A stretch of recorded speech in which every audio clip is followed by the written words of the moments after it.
नमस्कार दोस्तों, मैं आपका बहुत बहुत स्वागत करती हूं हमारे चैनल बीर न्यूज में। आइए दोस्तों बात करते हैं। आज तारीख 4 अगस्त 2020 दिन मंगलवार हो चुका है और जानेंगे इस वीडियो में आज दिन भर की तमाम बड़ी खबरों को। मुख्य समाचार और हेडलाइंस न्यूज के अपडेट में आपको बताएंगे। तो दोस्तों, राम मंदिर निर्माण को लेकर एक बड़ा अपडेट है। साथ ही हवाई यात्रा करने वाले लोगों के लिए भी बड़ी खबर है। टिकटॉक क्या वापस चालू हो सकती है? अगर ये हुआ तो टिकटॉक वापस ऑन हो जाएगी, इसको लेकर भी एक बड़ी अपडेट है। फिर आपको बताएंगे। साथ ही खेल समाचार, क्रिकेट को लेकर बड़ी खबरें, मौसम समाचार भी जानेंगे। सोना चांदी के भाव भी आपको बताएंगे। एक एक करके बड़ी और काम की खबरों को जानते हैं फटाफट से। वीडियो को पूरा लास्ट तक देखते रहिएगा। तो बात करते हैं आज की पहली बड़ी खबर। आज के मौसम समाचार, वेदर न्यूज अपडेट को लेकर क्या खबरें चल रही हैं। संपूर्ण भारत का 4 अगस्त 2020 का मौसम पूर्वानुमान। मानसून की अक्षीय रेखा गंगानगर, पिलानी, ग्वालियर, बांदा, चुक्र, हजारीबाग और बरहामपुर होते हुए मेघालय और मिजोरम, मध्य पाकिस्तान पर एक चक्रवाती हवाओं का क्षेत्र बना हुआ है। साथ ही दक्षिणी राजस्थान और इससे सटे उत्तरी गुजरात के ऊपर भी एक चक्रवाती हवाओं का क्षेत्र बना हुआ है। अगले 24 घंटों के दौरान तटीय कर्नाटक और दक्षिणी कोंकण गोवा क्षेत्र में अच्छी मानसून वर्षा के साथ कुछ स्थानों पर भारी बारिश होने की संभावना है। अंडमान व निकोबार द्वीप समूह, केरल और उत्तरी कोंकण गोवा में भी हल्की से मध्यम बारिश के साथ एक दो स्थानों पर भारी वर्षा हो सकती है।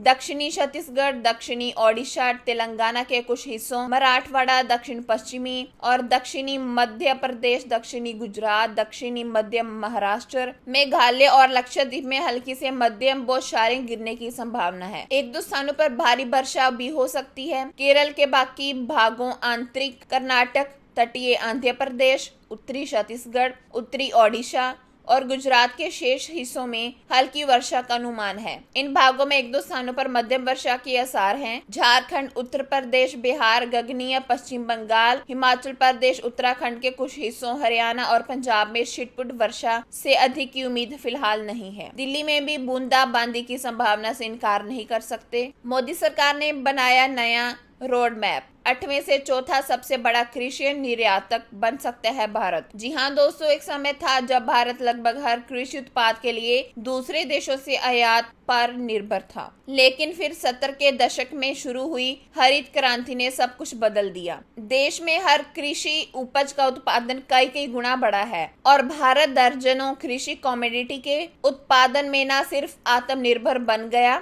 बल्कि अपनी जरूरतों से ज्यादा उत्पादन करने लगा। देश में 40 करोड़ से ज्यादा खुले जन धन अकाउंट खाता धारक को मिलते हैं ये फायदे। मोदी सरकार के फाइनेंशियल इंक्लूजन प्रोग्राम प्रधानमंत्री जन धन योजना के तहत 40 करोड़ से अधिक बैंक खाते खोले जा चुके हैं। योजना की शुरुआत 6 साल पहले की गई थी। ताजा आंकड़ों के मुताबिक अब तक 40.5 करोड़ लोगों के जनधन खाते खोले जा चुके हैं। इन खातों में जमा राशि 1.30 लाख करोड़ रुपए से अधिक हो गई है। ओवरड्राफ्ट सुविधा की 10,000 रुपए है, यानी खाते में पैसा नहीं होने पर भी वह 10,000 रुपए निकाल सकता है। हालांकि ये सुविधा खाता खुलवाने के कुछ महीने बाद मिलती है। इस खाते में खाता धारक को खाते में हर समय न्यूनतम राशि बनाए रखने की आवश्यकता नहीं होती है। योजना की सफलता के लिए सरकार ने 28 अगस्त 2018 के बाद खोले जाने वाले ऐसे जनधन खातों के साथ दुर्घटना बीमा राशि को बढ़ाकर 2 लाख रुपए कर दिया, जो कि पहले 1 लाख रुपए रखी गई। इसमें 30,000 का बीमा भी होता है। खाता धारक के निधन पर उसके द्वारा नामित व्यक्ति को ये मिलता है। राम जन्मभूमि मंदिर भूमि पूजन से पहले खुशखबरी, इंडियन रेलवेज ने किया ये बड़ा ऐलान। जी हाँ दोस्तों, राम जन्मभूमि मंदिर के भूमि पूजन से पहले एक और अच्छी खबर आ गई है। आपको अयोध्या तक यात्रा करने के लिए ज्यादा परेशानियों का सामना नहीं करना होगा। भारतीय रेलवे आपके लिए इस पावन भूमि तक पहुंचने का इंतजाम करने जा रही है। भारतीय रेलवे ने राम जन्मभूमि मंदिर के भूमि पूजन से पहले बताया कि नए अयोध्या स्टेशन के पहले चरण का निर्माण जून 2021 तक पूरा कर लिया जाएगा। ICICI होम लोन लेने वालों के लिए गुड न्यूज, अब EMI के तौर पर कम राशि चुकानी होगी। जी हाँ दोस्तों,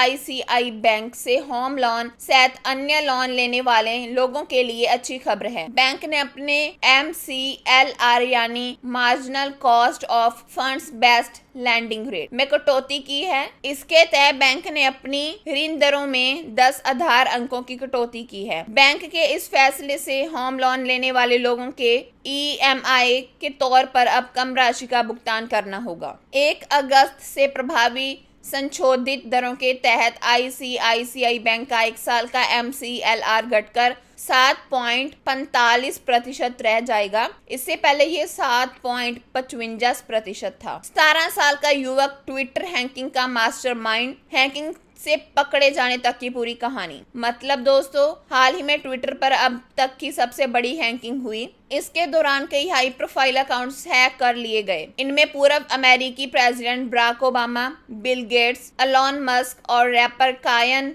वेस्ट के अकाउंट्स शामिल थे। ये बड़ी हैकिंग थी और इसकी जिम्मेदारी किसी हैकिंग ग्रुप ने नहीं ली थी। रिपोर्ट के मुताबिक इस हैकिंग के पीछे 17 साल के एक युवक का हाथ है। हैकिंग का मास्टरमाइंड 17 साल का Clark Graham Ivan Clark Florida का रहने वाला है और हाई स्कूल ग्रेजुएट है। इस युवक को गिरफ्तार कर लिया गया है और इस पर 30 चार्ज लगाए गए हैं। इनमें फ्रॉड, हैकिंग और फिलौनी जैसे चार्ज शामिल हैं। 5 अगस्त से खुलेंगे जिम और योगा संस्थान, सरकार ने जारी की गाइडलाइंस। जी हाँ दोस्तों, अनलॉक 3 के दौरान जिम और योग संस्थान को 5 अगस्त से खोलने की इजाजत दी गई है। स्वास्थ्य मंत्रालय ने जिम और योग सेंटरों के लिए कुछ नियम बनाए हैं। इन नियमों का पालन करने के बाद ही आप जिम या योग सेंटर से जाकर एक्सरसाइज कर सकेंगे। सरकार द्वारा जारी दिशा निर्देशों के मुताबिक जिम और योग संस्थान जाने वाले लोगों के मोबाइल में आरोग्य सेतु मोबाइल ऐप होना अनिवार्य है। उन्हें शारीरिक दूरी का विशेष ख्याल रखना होगा। फेस कवर और मास्क जरूरी है। साथ ही ये भी हिदायत दी गई है कि जितना हो सके उतना वाइजर पहने।